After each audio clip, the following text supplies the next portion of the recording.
The morning everything changed. There is a world hidden inside the one you know. It exists in the spaces between what humans see and what they never think to look for. In the highlands where the mist sits too heavy and too long. In the estates behind iron gates where the lights burn past midnight. In the blood of people who move through ordinary cities carrying extraordinary things inside them. It is a world of alphas and ancient bonds, of bloodlines that carry memory the way rivers carry stone, slowly, completely, without asking permission. Of pack law written long before courts or contracts existed. Of mate bonds so real they can be felt in the chest like a second heartbeat. And it is a world where love is not always chosen freely. Sometimes it is assigned. Sometimes it is arranged. And sometimes, on a cold morning in front of a crowd of hundreds, it is taken away without warning, without apology, and without a single backward glance. Tonight, you are going to hear the story of a woman named Serah. Serah Bonner, 26 years old, half-blood wolf. Mate to the most powerful alpha in the Northern Highland Territory for 2 years. 6 weeks pregnant. She did not know, on the morning this story begins, that the day would end with her walking out of the only home she had known as an adult, carrying a secret in her stomach and a letter in her bag that her mother had written 20 years ago and never sent. And she did not know that the man she had loved quietly and completely, the man whose cedar and iron scent she had fallen asleep beside for 700 nights, had already made a decision that would shatter every quiet hope she had built inside those estate walls. She did not know that the child growing inside her carried something the Highland bloodlines had not seen in generations. Something the council had been quietly, carefully, and very deliberately trying to prevent. She did not know any of that yet. All she knew, on the morning this story begins, was the small white test in her trembling hands. 2 pink lines, clear and unmistakable. 6 weeks. She pressed one hand to her stomach and allowed herself, for exactly one morning, to be happy. That happiness lasted until the bells rang. What the test knew before she did. The Blackthorn estate woke up the same way every morning. First came the sound. The low rhythm of boots on gravel in the training yard. The distant call of a beta running drills. The mechanical hum of the kitchen 3 floors below, where the estate staff began the day before sunrise. Then came the scent. Cedarwood and iron, old stone and morning air. The particular combination that Serah had learned to recognize the way some people recognize a beloved song. 2 years. 700 mornings. She knew this place in her bones. She stood barefoot on the cold tile of the East Wing bathroom, the pregnancy test held between both hands like something fragile. Like if she gripped it too tightly it might change its answer. It didn't. 2 lines. Pink. Steady. Certain. Her wolf stirred inside her chest. That quiet, warm presence that had lived beneath her ribs since childhood. Always a little more cautious than wolves from full-blood lines. Always a little more careful. But right now, it wasn't cautious. Right now, it moved the way sunlight moves across a floor in the early morning. Slow, soft, spreading. 6 weeks. Serah set the test carefully on the edge of the basin and looked at herself in the mirror. Her dark hair was loose around her shoulders. Her eyes, warm brown, flecked with something her mother had always called amber, looked back at her with an expression she didn't entirely recognize. Something between disbelief and a joy so tentative it was almost afraid of itself. She pressed both palms flat against her stomach. "Hello," she thought, feeling slightly ridiculous and not caring at all. "And I didn't know about you yet, but I think some part of me must have." She had been more tired than usual for 3 weeks. She had told herself it was the pace of the estate, the endless succession of pack meetings, council visits, Alliance dinners where she sat beside Marmon and smiled in the way she had learned to smile, warmly, but without taking up too much space. She had told herself she needed more sleep, more iron in her diet, more morning air. She had not told herself the truth, because the truth required a kind of hope she had been careful with for 2 years. Serah wrapped herself in the gray robe hanging behind the door and moved to the window. Below, the estate grounds stretched out in the early light. She could see them from here, the wolves moving through morning drills in crisp formation, the beta commanders calling corrections, the younger pack members running the perimeter in pairs. It was organized and purposeful, and she had watched it from this same window more mornings than she could count. She had never fully belonged to it. That was the quiet truth she carried alongside everything else. Not because anyone had told her plainly that she didn't belong. No one in the Blackthorn pack was so graceless as to say it directly. It was subtler than that. The way conversations shifted when she entered certain rooms. The way the elder council members' eyes moved over her at formal gatherings with the particular expression of people performing a calculation. The way the word half-blood never quite left the atmosphere even when no one was speaking it aloud. Her mother, Serah Bonner, had been human.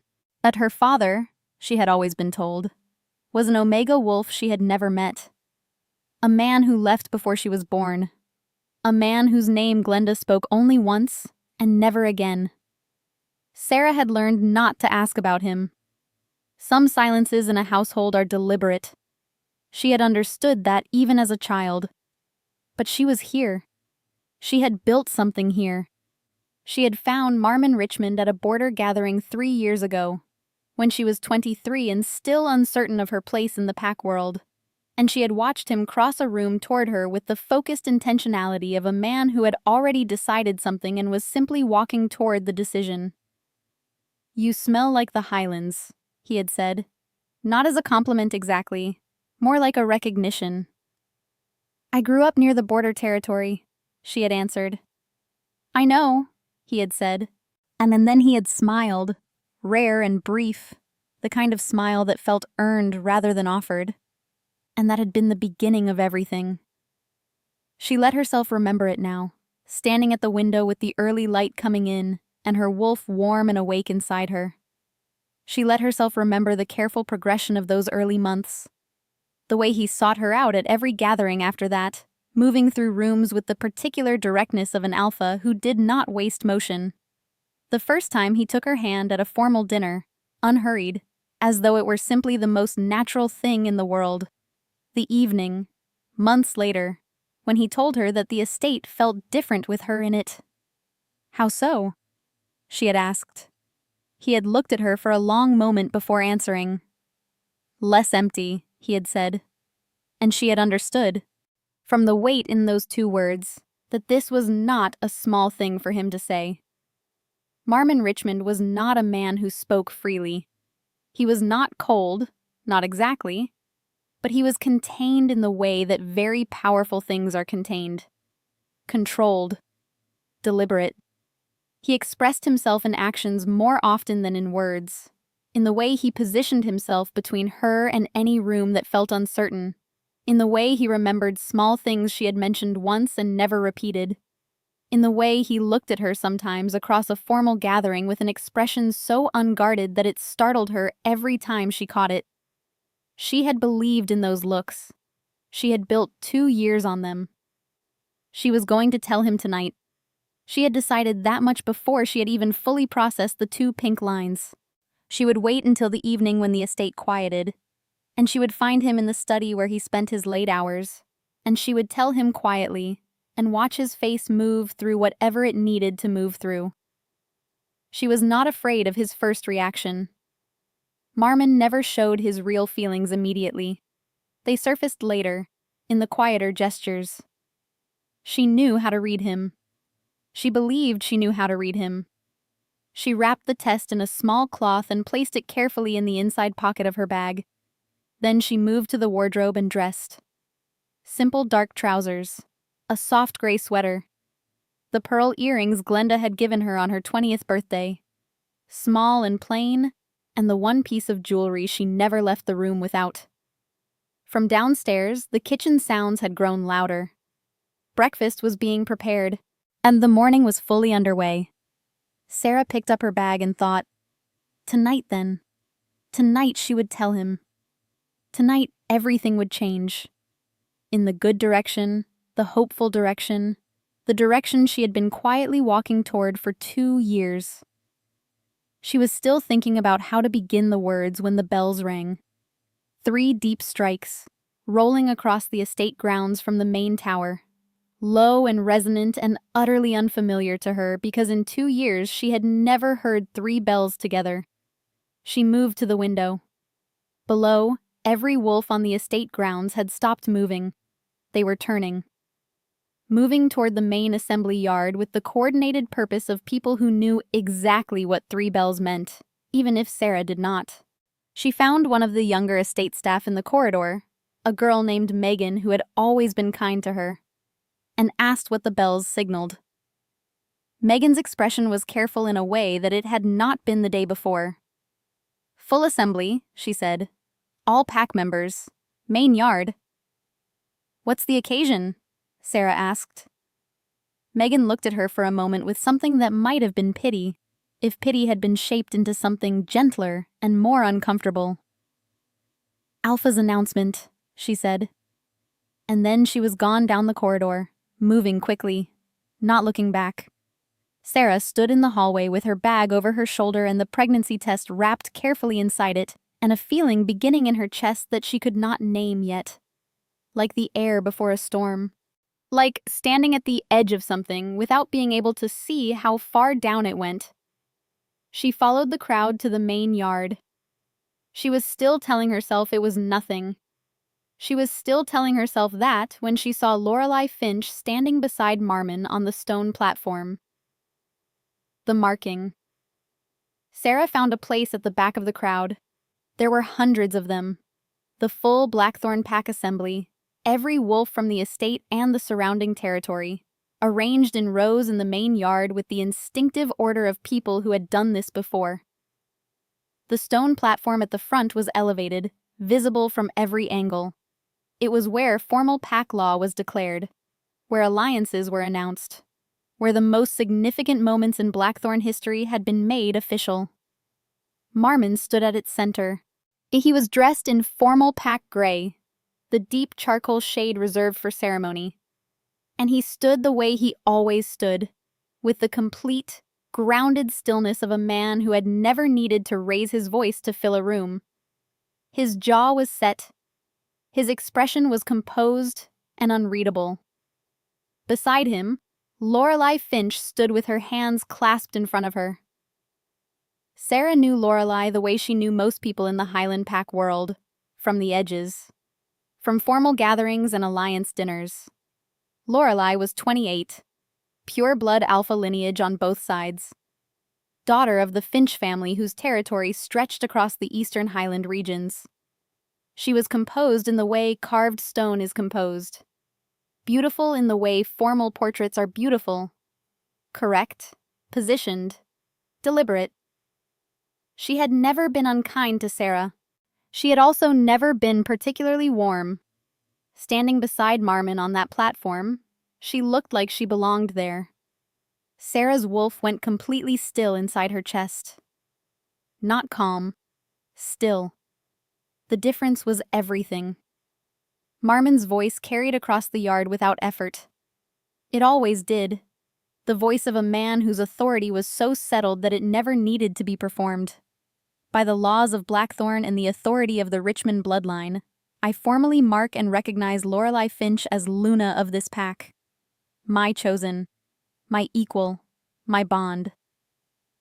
The words arrived in Serah's ears in the wrong order. She heard them individually before she heard them as a sentence. Mark, recognize, Luna, chosen, bond. Then they assembled themselves into meaning. The crowd erupted. Not in chaos, in the ordered, instinctive response of a pack acknowledging its alpha's declaration. Calls of recognition. The sound of hundreds of wolves responding to the formal claim, with the biological certainty of people whose blood understood what the words meant even before their minds had processed them. Serah did not make a sound. Her hand moved to her stomach before she could stop it. Marmon leaned forward and pressed the mark to Lorelai's neck. Publicly. With ceremony. Final. The mate bond. The thread Serah had felt woven between herself and Marmon for 2 years. The quiet pull she had understood as the most real thing in her life. Wrenched inside her chest. It did not snap. It was worse than snapping. It was the sensation of something being unmade carefully, deliberately, with full knowledge of what it was taking apart. She pressed her lips together, and she did not move. Marmon did not look for her in the crowd. Not once. Not before the ceremony. Not during. Not after. He stood on that platform with Lorelai Finch and received the pack's acknowledgement, and his expression did not waver, and his eyes did not search the assembled faces for the one face that had shared his bed and his mornings and his private hours for 2 years. He did not look. Serah turned and walked. She moved through the crowd before the ceremony had fully concluded, sliding between bodies with the practiced invisibility she had spent 2 years accidentally perfecting. The crowd parted for her the way crowds part for people who have learned to move as though they take up no space.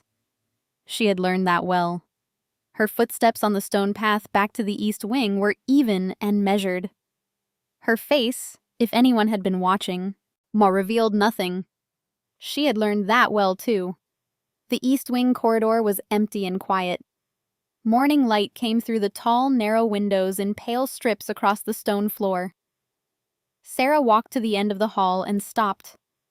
Her back found the wall. She leaned against it. She allowed herself 30 seconds. In those 30 seconds, the thing she had been holding together by sheer composure came undone entirely. Her throat closed. Her eyes burned. Her hand pressed flat over her stomach where 6 weeks of life was growing quietly and unknowingly, unaware that the world it was waiting to enter had just changed its shape. She did not make a sound. She had never been a loud griever. That was her mother's influence. Glenda Bonner had moved through loss the way water moves through rock, silently and continuously, until it had made its way through. 30 seconds.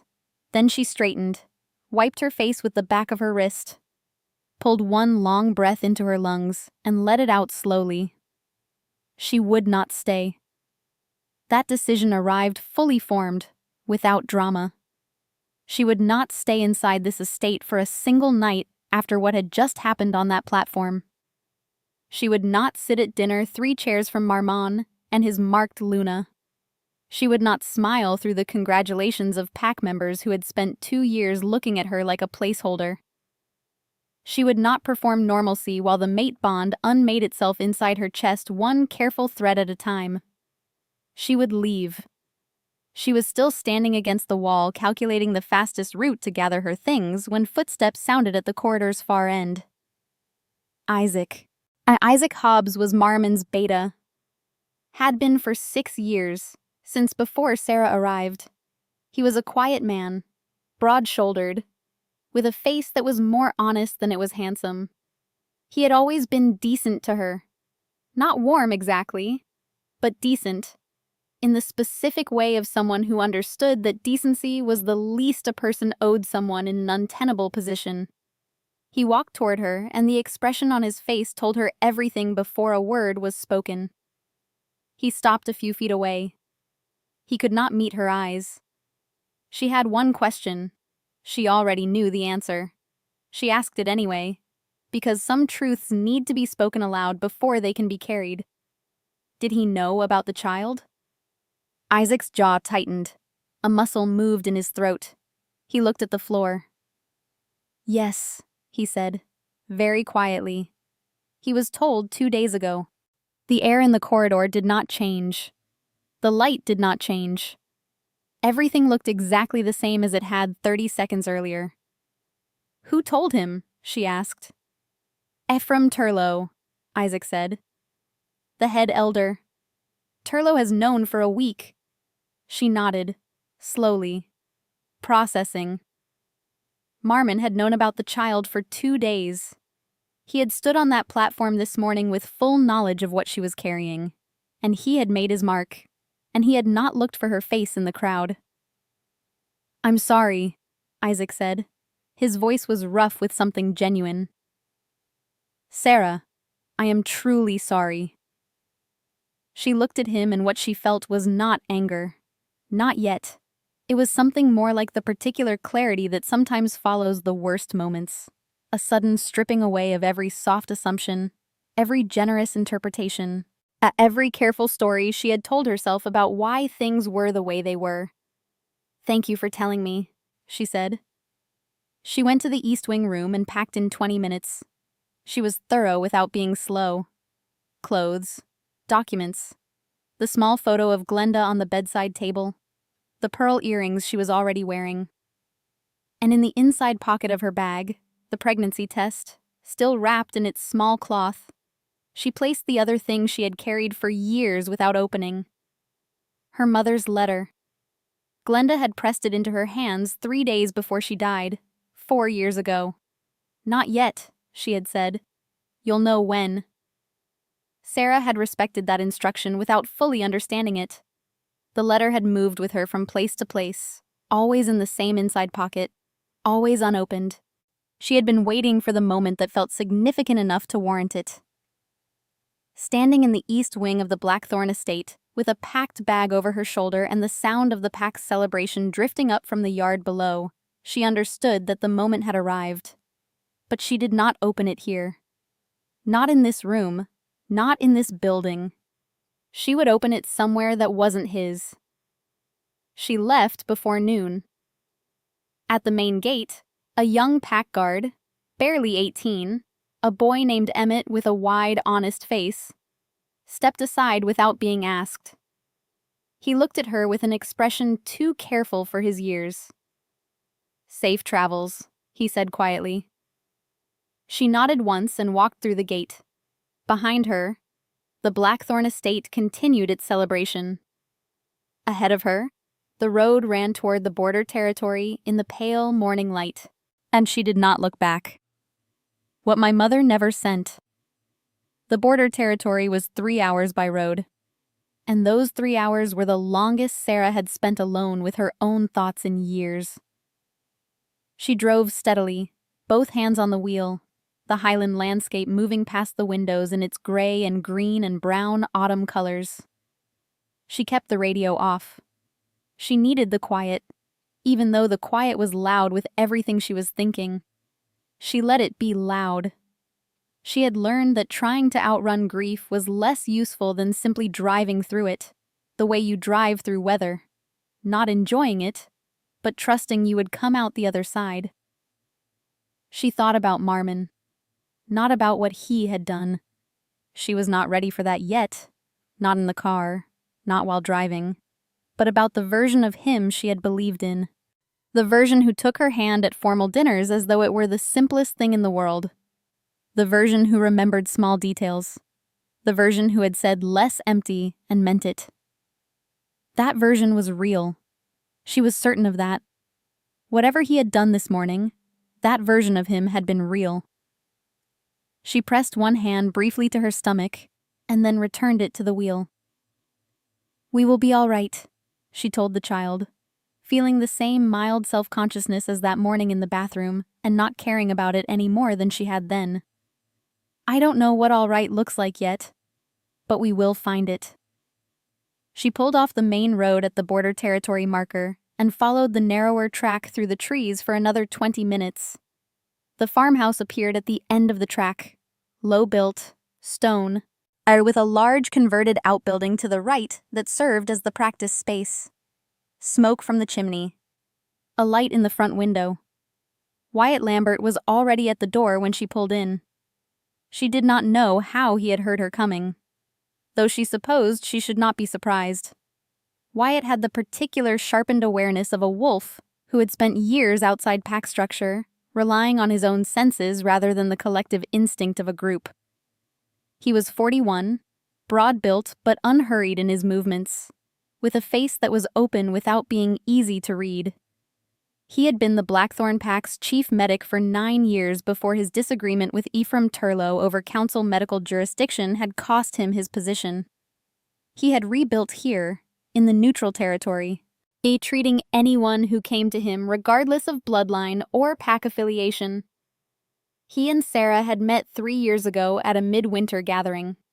They had spoken twice since then, briefly, at the edges of formal events. She had his number in her phone because he had given it to her once with the particular matter-of-factness of someone saying, "If you ever need it." She had needed it. He looked at her on the doorstep in the early afternoon light, the bag over her shoulder, the careful composure of her face, the specific quality of stillness in her eyes that told anyone who knew how to look that this was a woman who had recently been through something significant and was managing it with everything she had. And he stepped back to let her in without asking a single question. That kindness, after the morning she had experienced, and came within one breath of undoing everything she had held together for 3 hours. She sat at his kitchen table while he made tea. The farmhouse was warm and smelled of wood smoke and old paper, and something herbal she couldn't identify. It was entirely without the iron and cedar scent of the Blackthorn estate, and she was more grateful for that than she could have explained. She opened her mother's letter while the kettle heated. The paper was old and soft with handling, though the ink was still clear. Glenda's handwriting, round, careful, the handwriting of someone who had taught herself to write neatly because she had never been taught properly, filled both sides of a single sheet. My Serah, by the time you read this, I will not be here to answer your questions, and I am sorry for that.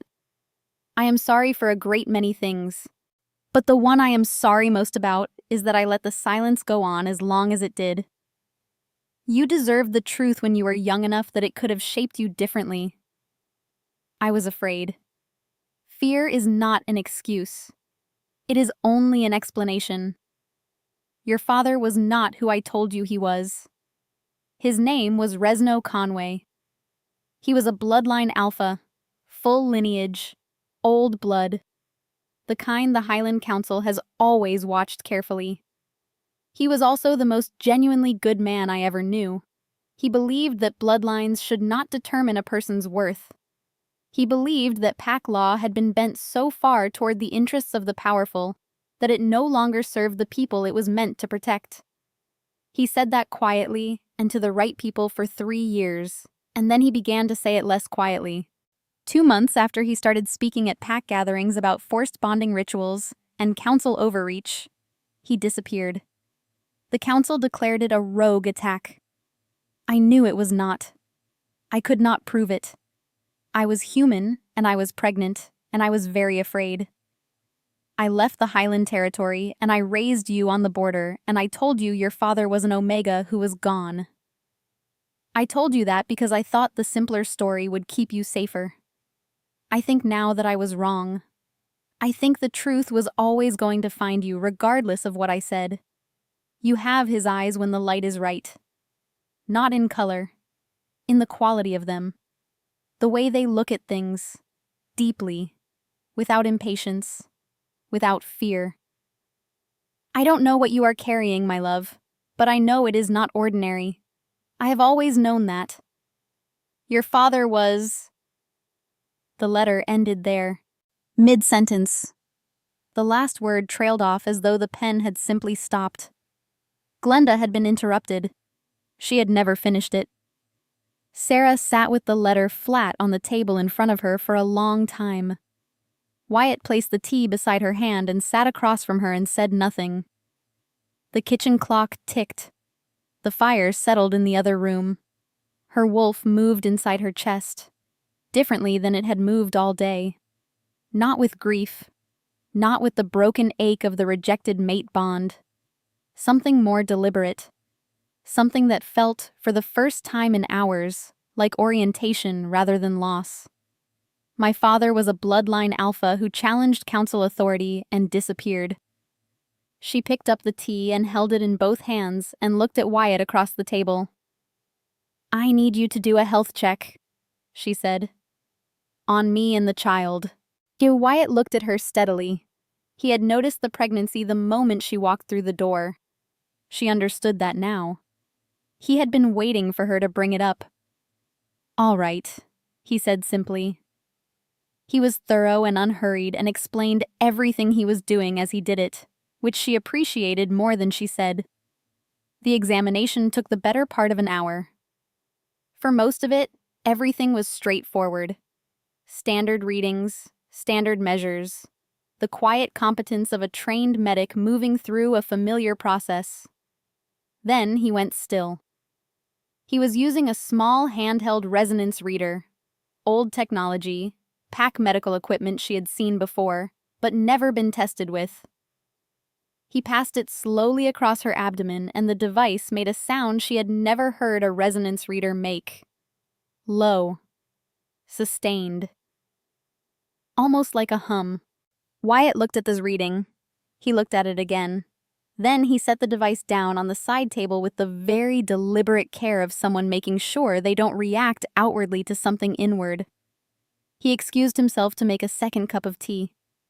From the kitchen table where she sat, Serah watched him through the doorway, standing at the counter, not moving, staring at the space above the window with an expression of deep, careful thought. She wrapped her arms around herself gently. She did not ask what he had found. Not tonight. She was too tired, and some things needed to wait until morning, when there was more light to receive them in. But she knew, from the quality of that silence, that whatever Wyatt Lambert had found had changed something. She slept that night in the farmhouse spare room, on a narrow bed with a patchwork quilt and a window that looked out over the border fields. Her wolf settled slowly, like an animal lying down after a long day. The mate bond, the Marmon thread, ached in the background like a bruise. But beneath it, something else pulsed quietly. Warm, gold, steady. She didn't know what it was yet, but it felt, for the first time all day, like something that was entirely hers. "What the child carries," Wyatt told her over breakfast.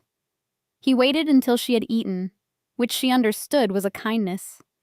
He made eggs and toast and did not rush through the meal or build toward the conversation with visible signs that it was coming.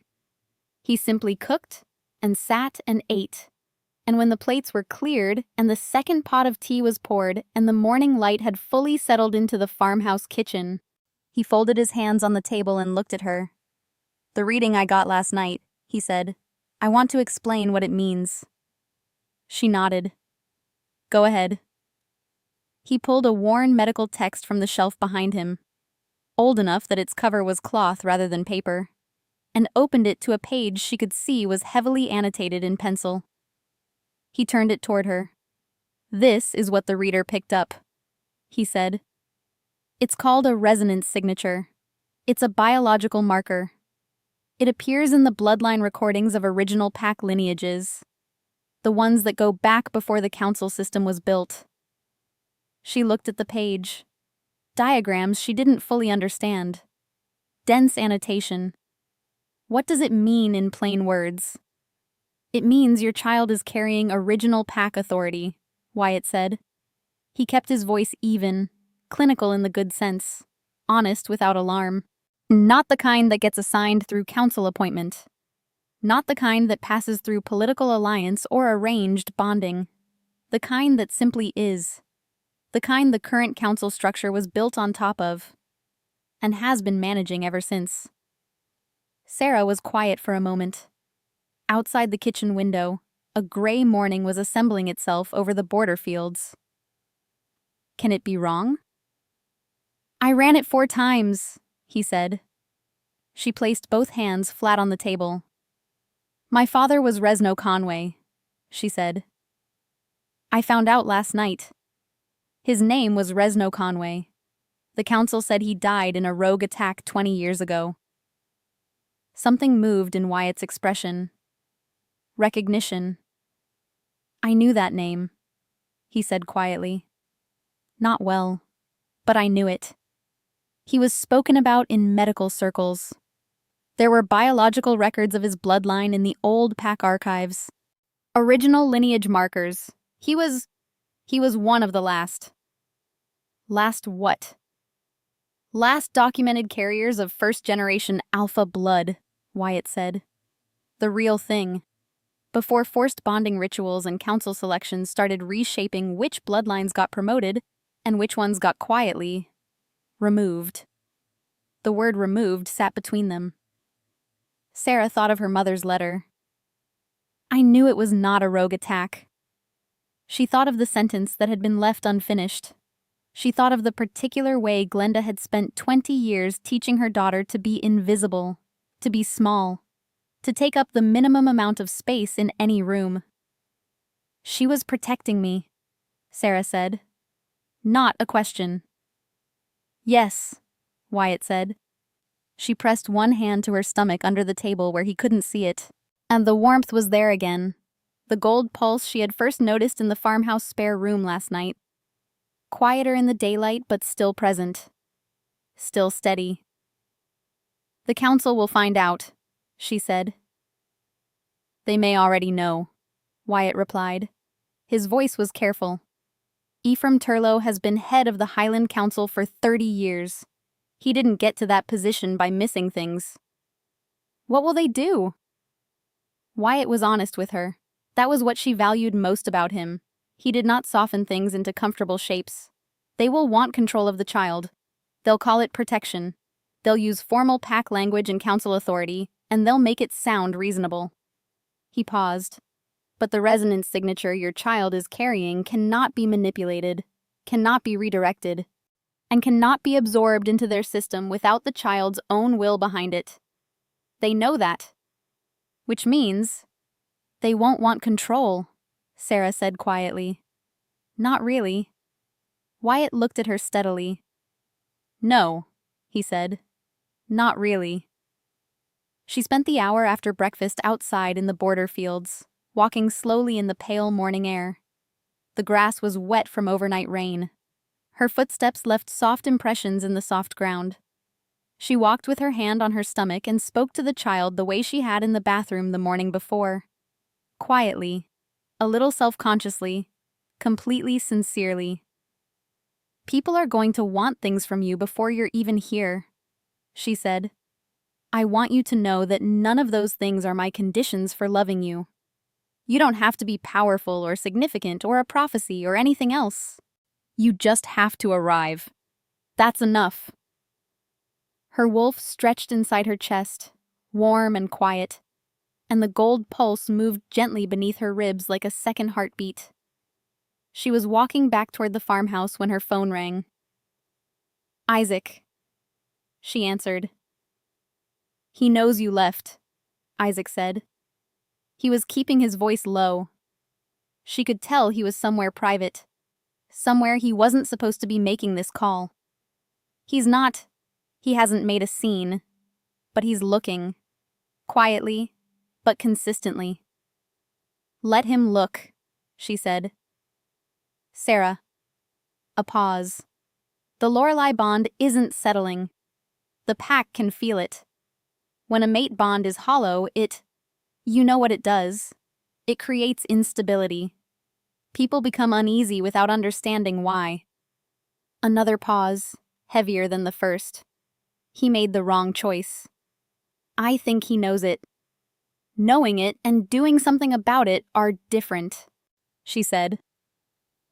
Yes, Isaac agreed. They are. She ended the call and stood for a moment in the border field with the phone in her hand. The gray sky had lightened slightly. A weak sun was attempting something above the cloud layer. She heard Wyatt's voice from the farmhouse doorway. You have a visitor. She turned. Lorelei Finch was standing at the edge of the farmhouse track, alone. No escort, no pack insignia. A plain gray coat and flat boots and the particular expression of a woman who has made a decision she knows is irreversible and is at peace with it. They sat across from each other at the kitchen table, the same table where Serah had read her mother's letter the night before. Wyatt made himself scarce with the quiet efficiency of a man who understood when rooms needed only 2 people in them. Lorelei did not begin with an apology. Serah had not expected one, and was glad not to receive one. Hollow apologies from a position of complicity were not useful to either of them. "I want to be clear about what I chose and what I didn't," Lorelei said. Her voice was precise, steady. "I didn't choose Marmon. I didn't choose the marking.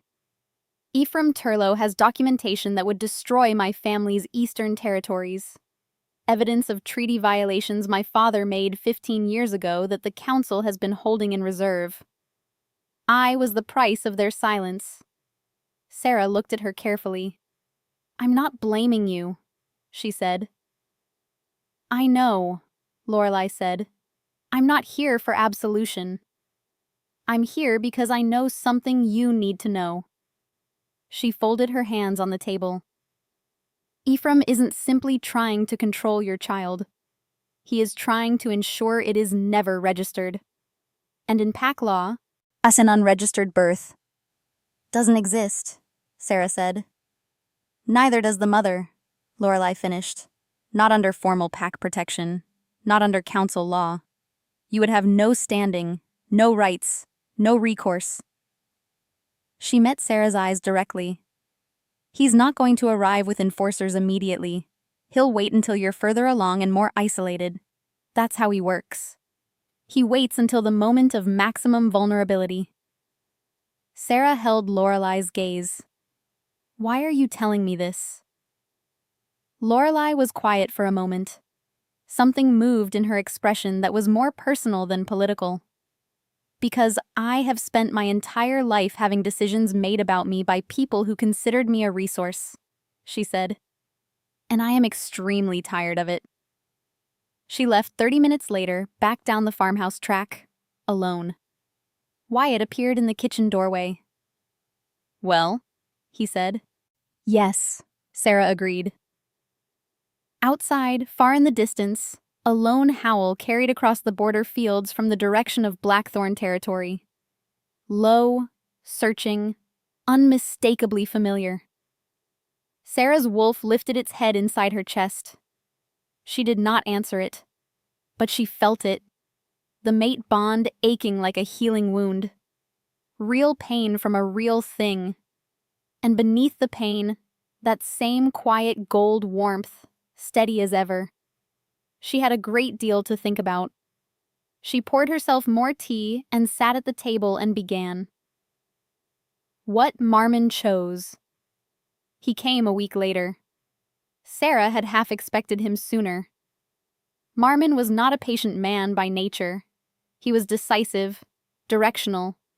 A man whose instinct was to move toward problems rather than wait for them to resolve themselves. The week of silence had surprised her, until Isaac mentioned quietly that the pack had been managing several competing crises simultaneously, and that Marmon had barely slept. She did not let herself feel too much about that. He arrived at the farmhouse alone, which she noted. No Isaac, no escort, just Marmon Richmond in a dark coat with rain on his shoulders from the walk up the farmhouse track, standing at Wyatt's door with an expression she had never seen on him before. He looked like a man who had been wrong about something important, and had spent a week understanding exactly how wrong, and exactly why. Wyatt opened the door, looked at Marmon, looked at Serah across the kitchen. She gave a small nod.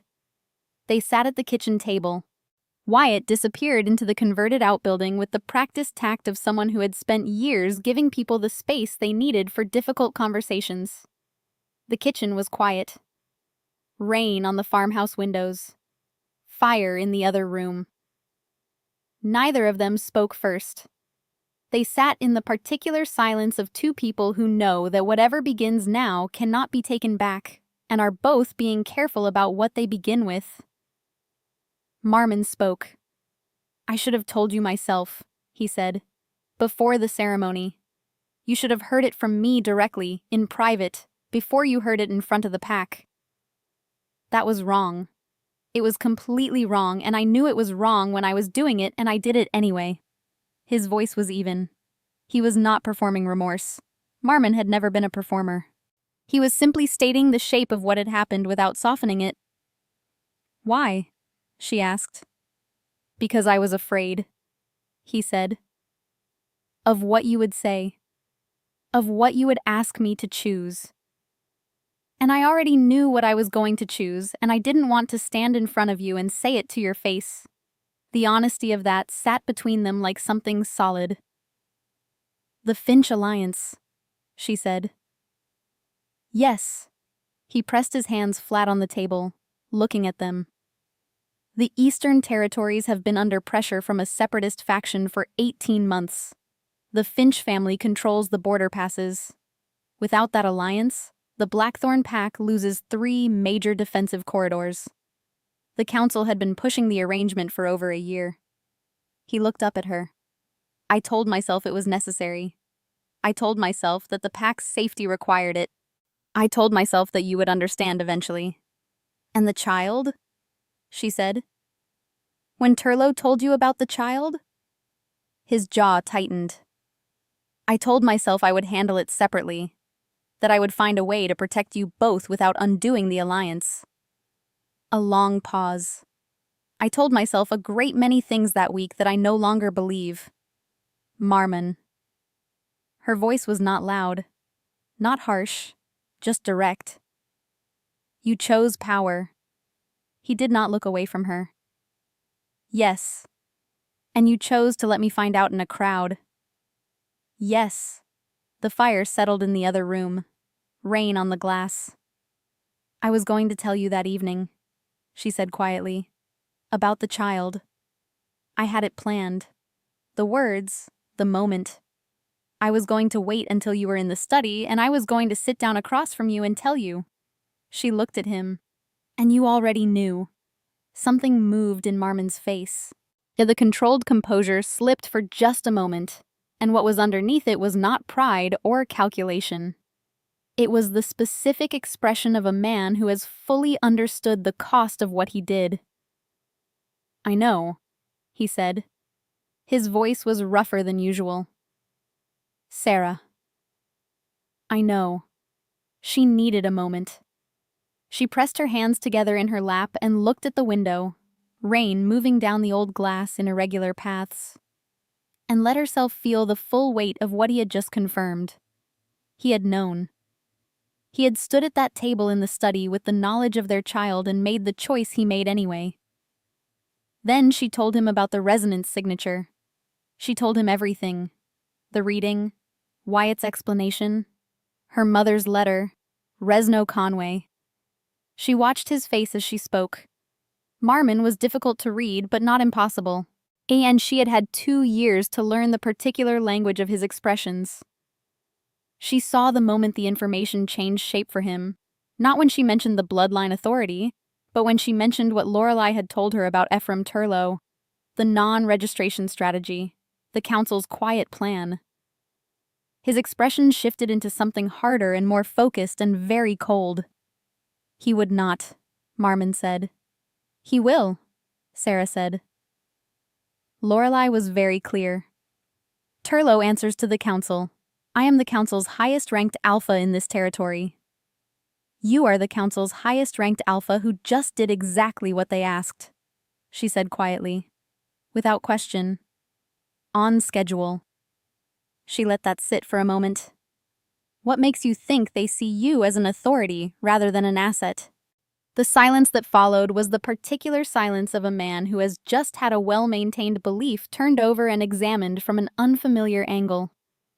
He reached across the table and placed his hand over hers. His hand was warm and large, and she felt the mate bond respond instantly. A pull through the center of her chest, painfully familiar. She let his hand rest there for a moment. Then she moved hers away. Gently, but clearly. "I cannot come back," she said. "Not to the estate. Not as your Luna. Not under the terms that currently exist." "Serah." "Let me finish." She met his eyes. You came here today because you love me. I know that. I have never doubted that you loved me.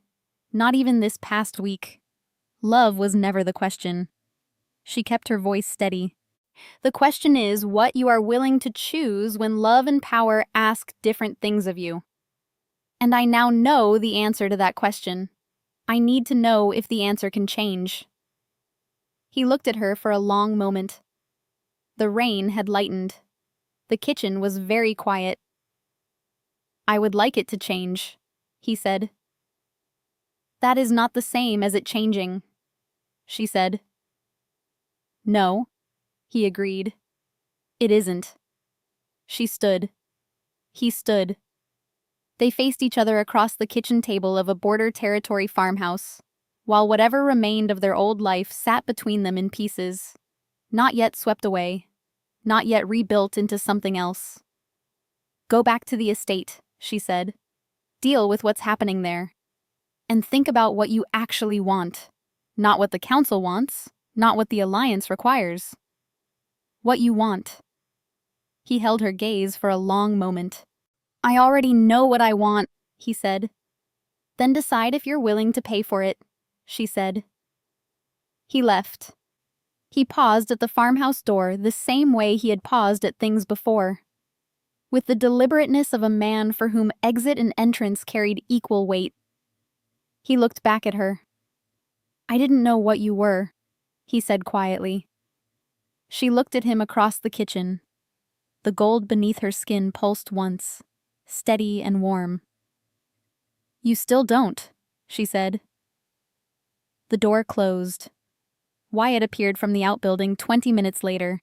He found Serah at the kitchen table with both hands wrapped around a mug of cooling tea, looking at the middle distance with the expression of someone who has made a decision they are not entirely at peace with, but are completely resolved about. He sat across from her without a word. He loves her, Wyatt said eventually. Not as an argument. As an observation. Yes, she said. That's not nothing. No, she agreed. It isn't. She looked up. But it isn't everything either. The council comes. Ephraim Turlow arrived 3 days later. Serah had known he would come. Wyatt had told her. Lorelei had told her. Her own instincts had told her with increasing clarity since the night she arrived at the farmhouse that the space she was in was temporary. Not in the sense of being unwelcome, but in the sense that the world outside it was moving, and the stillness here would eventually be interrupted. She was standing in the farmhouse yard, getting some air in the mid-morning, when the vehicles came up the track. 3 black vehicles. No pack insignia. The council operated above individual pack identification. But she recognized the formation. 2 escort vehicles flanking the central car. The particular pattern of a formal council visit rather than a private one. Wyatt was at the gate before the first vehicle had fully stopped. He stood with his arms loose at his sides, and the particular quality of stillness that meant he was fully, completely alert. Ephraim Turlow stepped out of the central vehicle. He was 64 years old and looked like a man who had always been 64. Silver-haired, impeccably dressed in formal gray, with the kind of face that had been composed into pleasantness so long that pleasantness had become its default expression regardless of what was happening underneath it. He moved across the farmhouse yard with the unhurried certainty of someone who had never, in his professional memory, arrived somewhere that was not eventually his. He looked at Serah. Serah Bonner, he said. His voice was warm, almost kind. I'm glad we found you safe. I wasn't lost, she said. He smiled. Of course, a figure of speech. He folded his hands in front of him. I hope you'll understand that the council has a responsibility of care in situations like this. An unaffiliated pregnancy carrying unusual markers. We simply want to ensure everything is proceeding well, for you and for the child. Unusual markers, she said. That's one way to describe it. We have several specialist physicians available, he continued. Facilities that would far exceed what's available in a border territory practice. Full council protection. Everything you and the child would need, provided comfortably and comprehensively. Under council supervision, she said. For your protection, he agreed. She looked at him directly. The morning air was cool.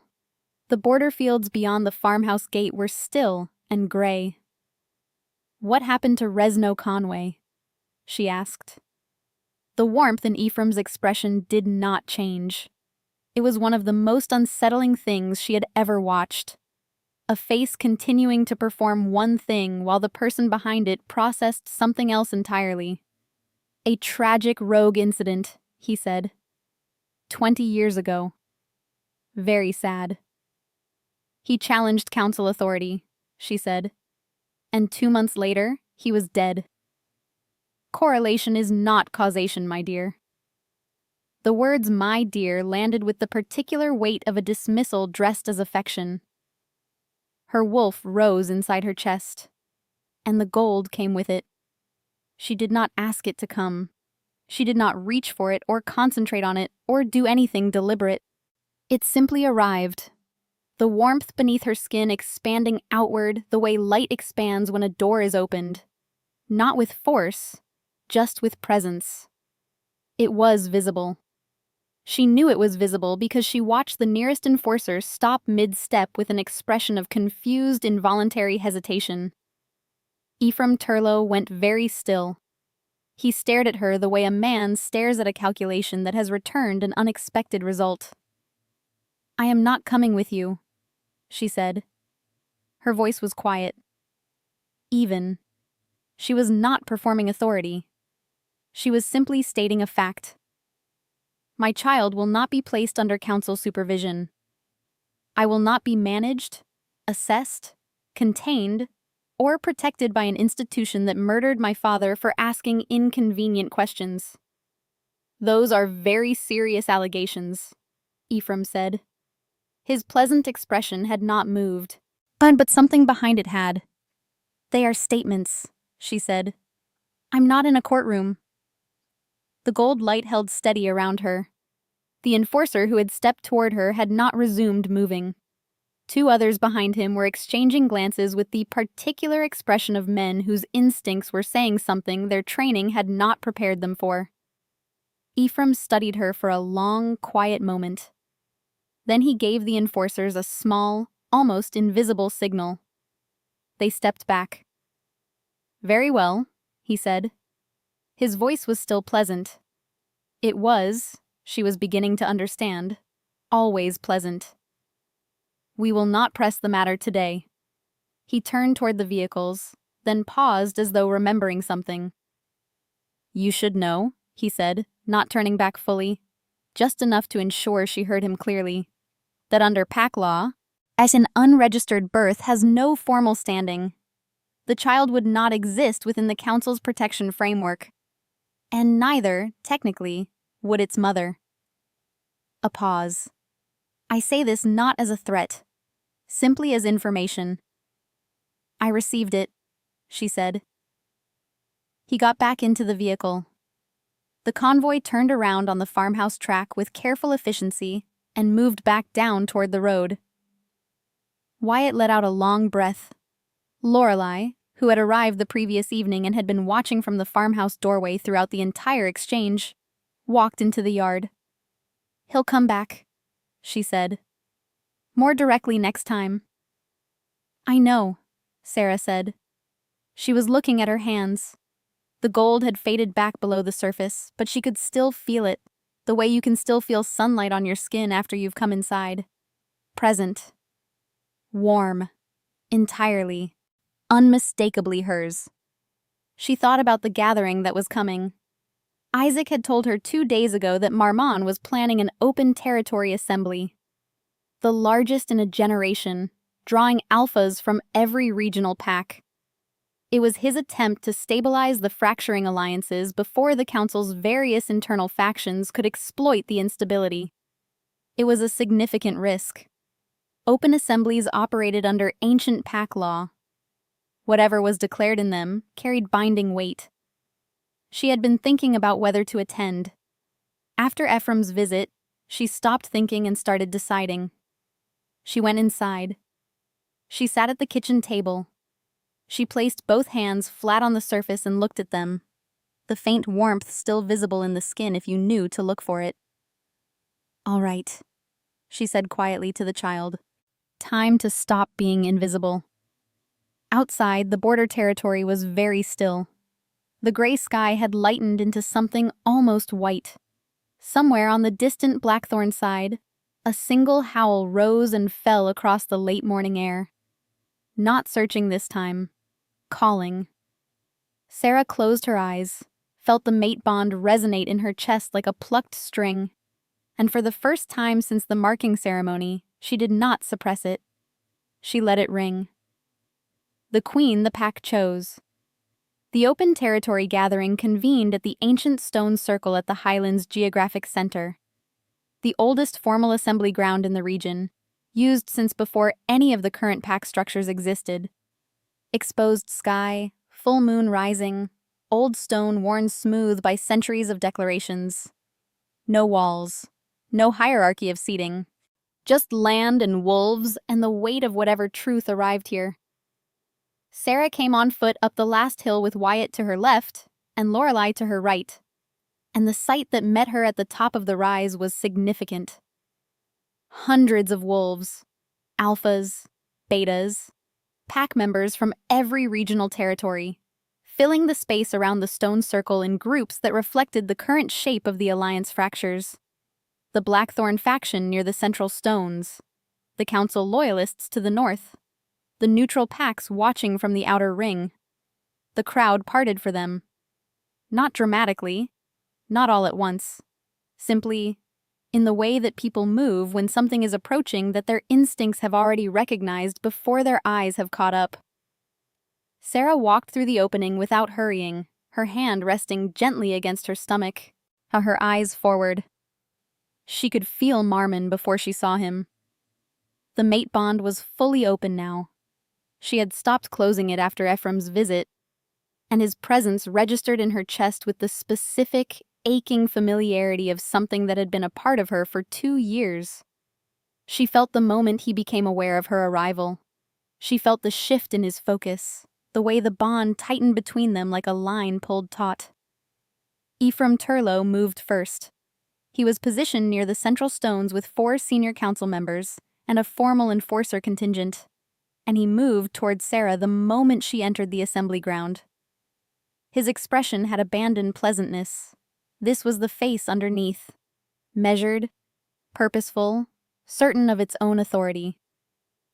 "This assembly is not open to unaffiliated parties," he said, addressing Wyatt rather than Serah directly. The choice of who he spoke to was deliberate. Serah answered him. "I am Serah Bonner," she said clearly. "Daughter of Resno Conway. Carrier of the Conway bloodline. Mother of an unborn child with registered resonance signature." She held his gaze. "I am as affiliated as anyone here." Murmurs moved through the assembled wolves. Ephraim's expression tightened. He turned to the nearest enforcer and gave a small, precise nod. The enforcer took 1 step toward Serah. Marmon was between them before the second step landed. He stepped from the Blackthorn contingent across the assembly ground with the particular directness of a man who has finished calculating and moved into action. No hesitation, no performance, simply the movement of someone who has decided.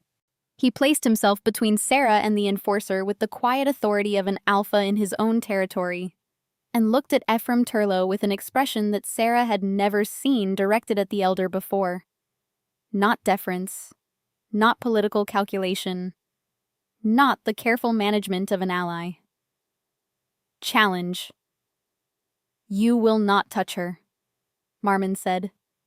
The voice was low and completely steady, and carried across the assembly ground the way his voice always carried. Without effort, without decoration. Ephraim stared at him. "Alpha Richmond, you are acting outside the council's guidance." "Yes," Marmon said. "I am." The assembly was entirely silent. Serah stood behind Marmon's shoulder and felt the mate bond pulse between them. Warm and clear, and more honest than anything the past week had contained. She looked at the back of his head, and at the set of his shoulders, at the deliberateness of his stance, and she understood that something had genuinely changed. Not performed. Not strategic. Changed. She stepped up beside him. Not behind. Beside. Equal pace. Equal presence. He glanced at her. For a fraction of a second, something entirely unguarded crossed his face. Relief, and something deeper than relief. The specific expression of a man who has been afraid of losing something and is looking at it standing next to him. Then they both looked at Ephraim Turlough. The gold beneath Serah's skin began to rise. She did not fight it, and she did not force it. It simply came, the way it had been coming since the farmhouse bathroom, since the letter, since the moment her father's name had arrived into her understanding and rearranged everything she thought she knew about herself. It rose through her skin in warm threads of light, visible in the assembly ground's torch-lit darkness, spreading outward from her center in the particular way it had learned to move. Not explosive, not aggressive. Present. Every wolf in the assembly ground felt it. It moved through the crowd the way a current moves through water, not disturbing the surface, just changing the temperature, changing the quality of the air, reaching something in the blood of every wolf present that was older than council law, older than assigned bloodlines, older than the hierarchy that had been carefully constructed and maintained for 3 generations.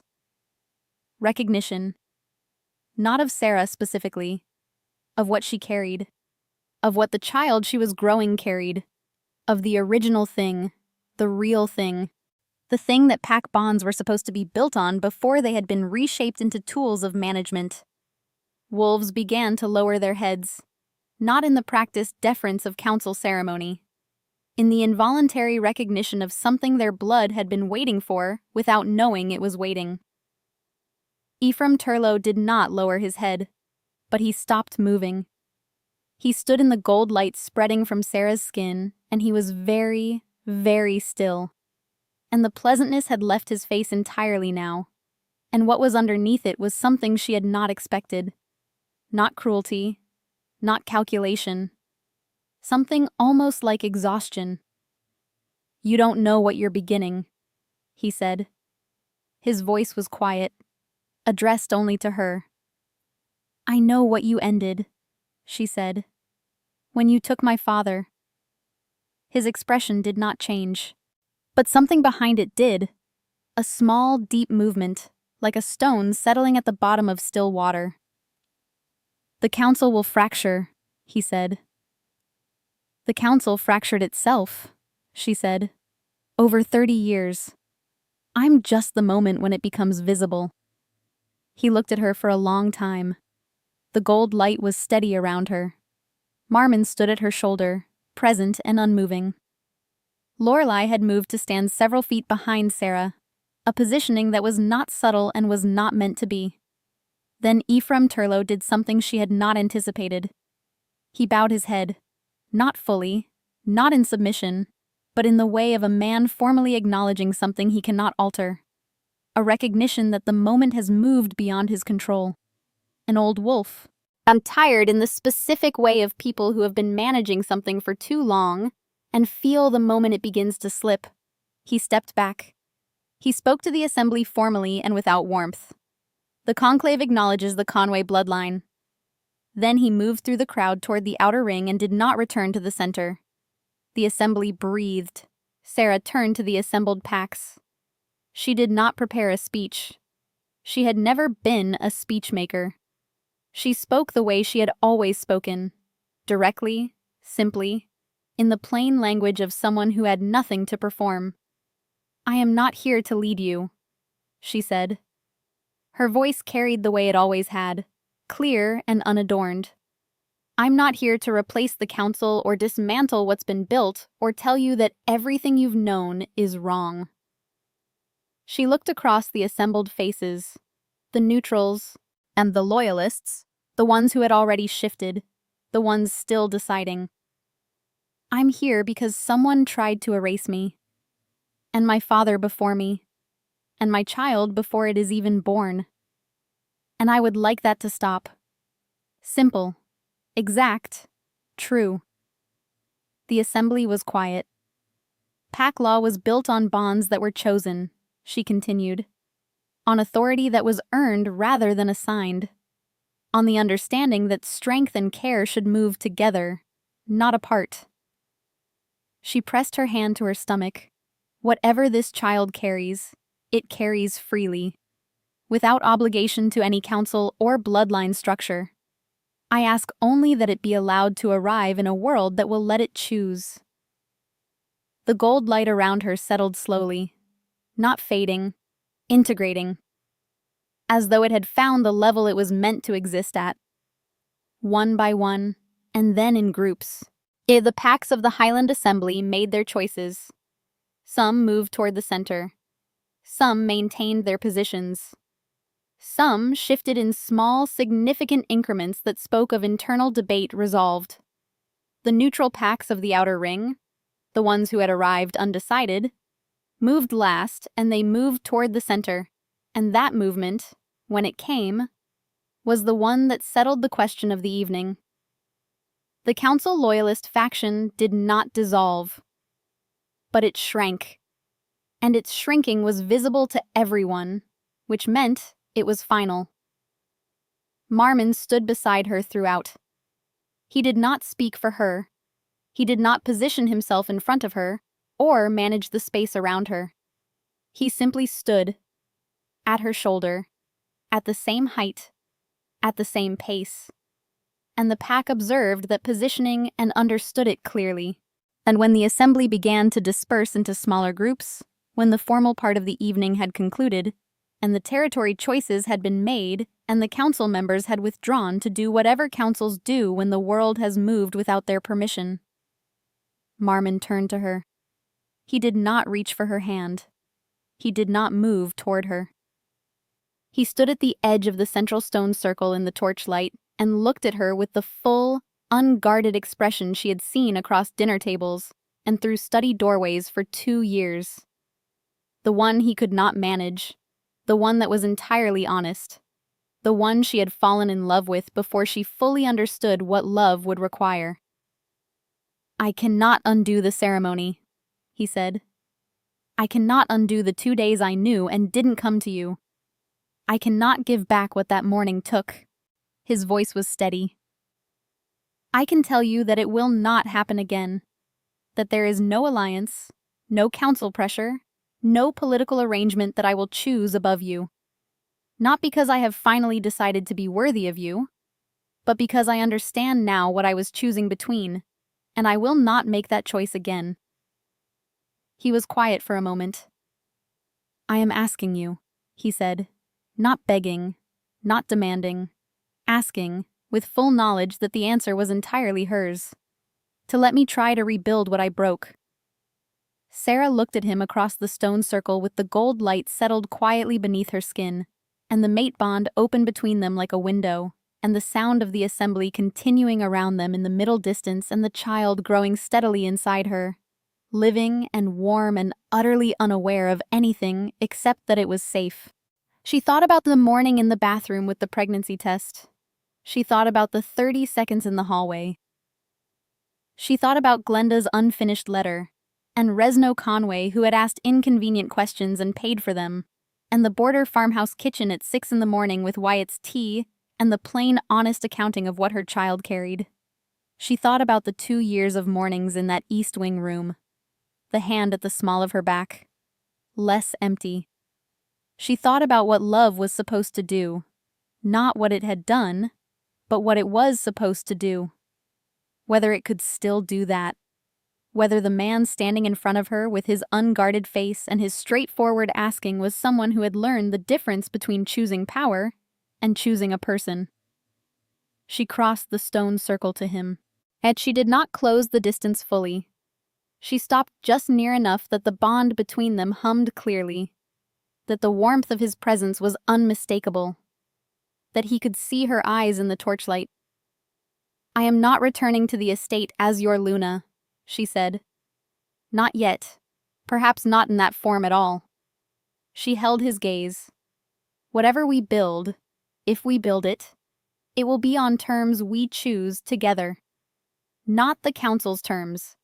Not the alliance's terms. Ours. Yes, he said. No negotiation. No counteroffer. And the child, she said, will be registered under the Conway bloodline. Formally. In open pack record. So that Ephraim Turlow and every council member after him understands that this child exists and is protected and cannot be quietly managed out of the record. I will file it myself, Marmon said. Tomorrow morning, in front of witnesses. She looked at him for a long moment.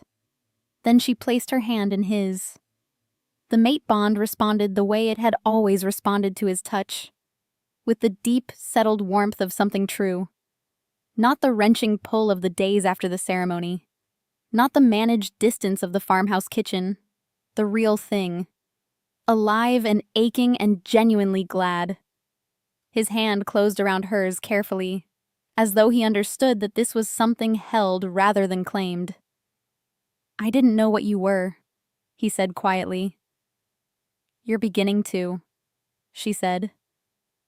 Around them, the Highland Assembly continued its quiet reorganization.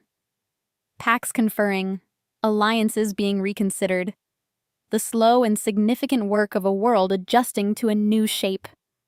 Wyatt stood at the stone circle's edge with a mild expression that was the closest he came to satisfaction. Lorelei sat on one of the outer stones with her arms around her knees, looking at the moon, and whatever she was thinking about, she looked more at peace than Serah had ever seen her. The moon rose higher, and the torches burned lower, and the border territory stretched out around them in the cold highland dark. Serah placed her other hand on her stomach. The gold pulsed once, warmly, and settled. You are going to be all right, she told the child silently. Both of you. She had been 6 weeks pregnant when the man she loved had stood on a platform and marked another woman, and not looked for her face in the crowd. He had come to her a week later and begged, first for the wrong reasons, and then, finally, in the border farmhouse kitchen, beginning to understand the right ones. She had made him wait, not out of cruelty, not out of pride, out of the understanding that some things cannot be repaired at the speed of regret. They can only be repaired at the speed of truth, which is slower and more deliberate, and the only kind of repair that lasts. She was not the woman who had trembled over a pregnancy test in a cold bathroom and rehearsed hopeful words for an evening conversation that never came. She was not the woman who had walked through a crowd with her hand over her stomach, and her face revealing nothing, and her wolf frozen inside her chest. She was Serah Bonner, daughter of Resno Conway, carrier of a bloodline older than the systems that had spent 20 years trying to prevent it from surfacing, mother of a child whose existence the most powerful council in the Highland Territory had arranged to prevent, and had failed. She was not the woman they had dismissed. She was exactly what they had been afraid of. And standing in the torchlight with her hand in Marmon's and the pack choosing and the moon rising and the gold warmth moving steadily beneath her skin, she understood, fully, completely without reservation, that she had never needed to become anything. She had only ever needed the space to be what she already was,